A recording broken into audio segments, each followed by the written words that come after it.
Сайцгаано Сүндрэ байна. Октода бүсгүйчүүдээ, ялангуяа ээжүүдээ та бүхэндээ зориулаад маш чухал мэдээллийг хүргэхээр бэлтлээ. За энэ маань юу вэ гэхээр эхчүүд маань асуудаг. Одоо гиз маань ингээд арьс нь одоо унжаад ч юм уу те арьс ингээд сулраад тогтчлоо. Гидс алга болохгүй байна. Бүр ингээд төрсний дараа гидс улам том болоод байна гэх мэтчлэн проблемууд байдаг эхчүүдэд. Тэр проблемын тухай бас жоохон ярих гэж бодлоо. Энэ маань болохоор маш олон хүчин зүйлээс шалтгаалж одоо тиймэрхүү байдалтай харагдах болдог байна л да. Юу гэхээр мэдээж их хүн чинь одоо ингээд хүүхдээ тээж явах явцад арьс сунана тий одоо хүүхд гарсны дараа арьс бас жоохон ингээд унжих маягтай болно. Дээрээс нь бас төрсний дараа одоо их одоо жин нэмэх аль эсвэл одоо гидсний булчингууд маань буцаж агшаагүй нөхцөлд бас дээрэс нь одоо миний ярих гэдэг энэ diastasis recti гэдэг энэ булчингийн савлалт байгаа болохоор бас тэгж онцгой харагддаг юм шүү гэж бас хэлмээр байна. За diastasis recti гэдэг нь одоо би хэллээ баруун зүүн одоо хөндлөн булчингийн салалтыг хэлж байгаа. Diastasis гэдэг нь булчингийн салалт, recti гэдэг нь булчинг одоо энэ хөндлөн булчингаа хэлж байгаамаа. За энэ маань ямар үе тохиолддог вэ гэхээр их хүн хүүхдээ одоо хөвлөдөд тээж явах явцад одоо мэдээж хүүхд маань гидсэн дотроо том болно те. Том болох тусам булчин маань ингэж баг багаар ингэж сундаг байна. За мөн 35-аас дээш насандаа жирэмсэн болох үед ч юм уу эсвэл 2 ихэр хүүхэд 3 ихэр хүүхэд тээж явах явцад энэ үзэгдэл маань маш илбэг тохиолддог юм байна.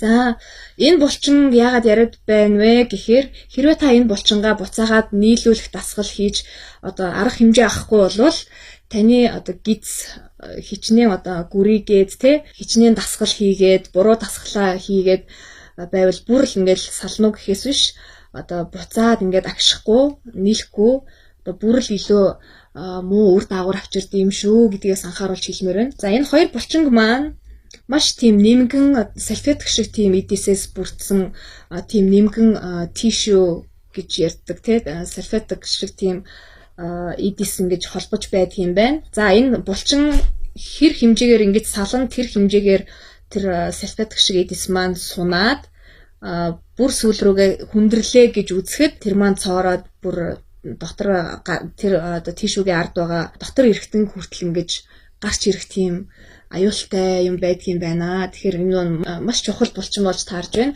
Бидний дотор эрэхтэн хамгаалдаг мөн нурууны тулгуур эрэхтэнтэй холбоотой бас тулгуур эрэхтэн маань хамгаалж байдаг булчин болж таарж байна. Хамгийн эхлээд ямар ч лсэн эхчүүд маань янз бүрийн гидсний дасгал хийхээсээ өмнө энэ хоёр булчингаа нийлүүлэх одоо тэр зориултын дасгалыг хийж байж тэгсний дараа та нар одоо энгийн жирийн гой гидснийхаа дасгалуудыг хийж болно. Тэгэхээр айх асуудал байхгүй. Би та бүхэн одоо яг яаж гидснийхаа салтыг одоо хэр зэрэг зайтай байгаа хідэн хуруу орж байгаа бэ гэдгийг мэдэх бяцхан тестийг та бүхэнд үзүүлье. Надтай цуг тестээ дагаад хий. За бүсгүйчүүдээ доошоо газар хэвтээ дагаад хэвтээрээ дагаад хийгээрэй.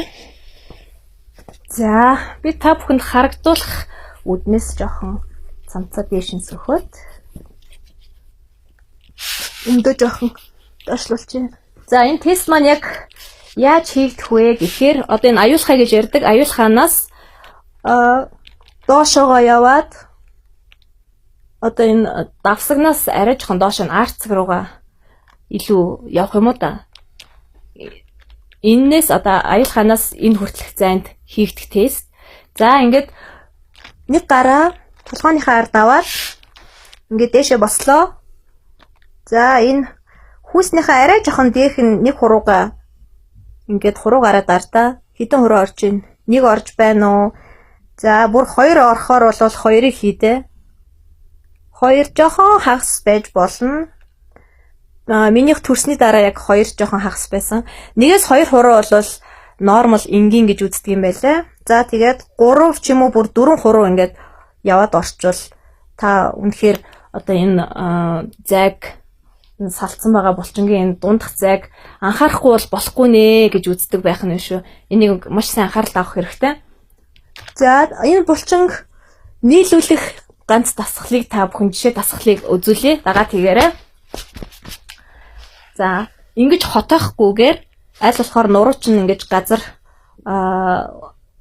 нуруугаар ингэж шахам гэсэн үг. Дээшээ жоохон баг зэрэг хотоогоод доошо нуруугаар газар шахлаа. За, 1 2 3 и. 1 газар наалаа.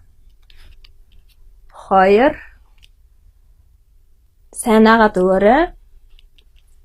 3 энэ үгцний булчин чангарахгүй. 4 гараа бас ингэ шалан дээр аваад хийсэн ч болно. 5